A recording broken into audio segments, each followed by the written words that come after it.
The hot water heater is an excellent conductor of heat. It only needs 40 minutes to heat 40 gallons of cold water. But the hot water heater is also a terrible conductor of heat. It retains heat in its hot water, rather than transfer it to the outside air. Thanks to its split personality, the hot water heater is a master of one-way heat transfer. From the flame to the water, heat flows. From the water to outside air, heat does not flow. But how does it work? The heat source in this gas water heater is the burner flame. A chimney extends from the bottom to the top of the reservoir to efficiently transfer heat. Cold water comes in through the top, descends through a pipe, absorbs heat, and leaves through the exit pipe.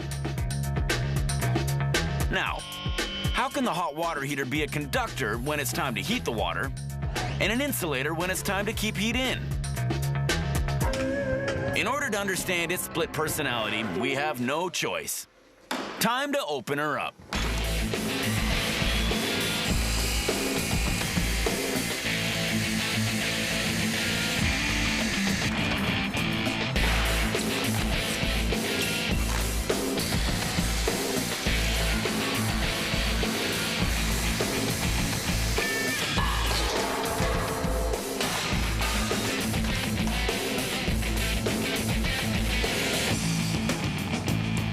The bottom of the water heater and the chimney are both made of metal. That's not for nothing. Metals do a fantastic job of conducting heat from one place to another.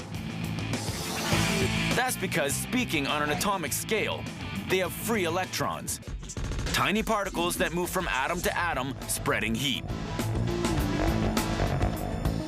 Okay, the flame heats the air, which heats the bottom of the water heater and enters the chimney. Thanks to the conductive properties of metal, the heat is transferred to the water. But there's more. A baffle in the chimney slows the air. It must work its way through the zigzags, which allows more time to transfer more heat to the water. A clever design which optimizes heat conduction.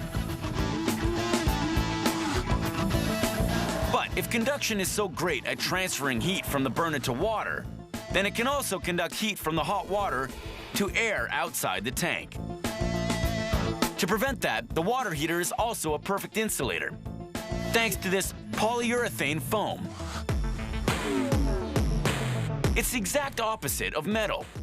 Instead of transferring heat, it traps it. How? The foam is made up of billions of tiny gas bubbles imprisoned in plastic. The gas bubbles are terrible at conducting heat. In a gas, molecules are extremely spread out. This makes transferring heat from one to the other much more difficult than in a solid. Also, the plastic surrounding each bubble is itself a bad heat conductor. It doesn't have any of those famous free electrons. The heat is trapped and stays inside the reservoir. Thanks to insulation, the water heater keeps water hot a long time. The water heater really does have a split personality. There's no possible doubt. It's an excellent conductor, transferring maximum heat from the burner to water in the reservoir. But it's also a champion of insulation when it comes time to keep heat inside.